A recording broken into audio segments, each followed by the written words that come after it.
வள்ளலார் தினத்தை முன்னிட்டு ஆடு மாடு உள்ளிட்ட இறைச்சிகளின் விற்பனை ஒருபுறம் தடை செய்யப்பட்டுள்ள நிலையில் மீன்களின் விலை அதிகரித்துள்ளது. வள்ளலார் தினம் என்பதால் ஆடு மாடு பன்றி மற்றும் கோழிகளை வதம் செய்வதும் அதன் இறைச்சி விற்பனை செய்வதும் அரசால் தடை செய்யப்பட்டுள்ளது. இதனால் இறைச்சி கடைகள் வெறிச்சோடி காணப்படுகின்றன. ஆனால் சென்னை சிந்தாதிரிப்பேட்டை மீன் மார்க்கெட்டில் மீன் விற்பனை அமோகமாக நடைபெற்று வருகிறது. வரத்து குறைவு, காசிமேடு மீனவர்கள் போராட்டம், தைப்பூசம் உள்ளிட்ட பல்வேறு காரணங்களால் மீன்களின் விலை அதிகரித்துள்ளது. காசிமேடு மீனவர்கள்லாம் ஸ்ட்ரைக் முடிஞ்சு இப்பதான் போட்டுக்கு போயிருக்காங்க. போட்டுக்கு போய் இப்பதான் கொஞ்சம் கொஞ்சமா மீன் வந்துட்டு இருக்கு. போன வாரம் ஸ்ட்ரைக்ன்றதுனால மீன் எதுவுமே வரல. இந்த வாரம் கொஞ்சம் மீன் வந்து இருக்கு.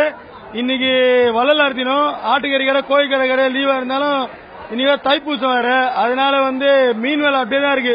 போன வாரம் வஞ்சிரம் 500 ரூபாய் விற்குது, அதே மாதிரி தான் வஞ்சிரம் விற்குது, அந்த மாதிரி தான் 500 ரூபாய் விற்குது. சங்கரை 200 தான் விற்குது. மீன் வரத்து கம்மியா தான் இருக்கு, ஆனா விலை அதே விலை தான் இருக்கு. மக்கள் கூட்டமும் கொஞ்சம் குறைவா தான் இருக்குது. அதனால அந்த தைப்பூசம் நேற்று பௌர்ணமின்றதுனால ஸ்லோவா தான் இருக்கு. இனிமே வர வாரங்களில் மீன் வரத்து அதிகமாச்சுன்னா மீன் விலை குறையும். அடுத்த வாரம் மீன் விலை குறையும், சேல்ஸ் நல்லா இருக்கும்.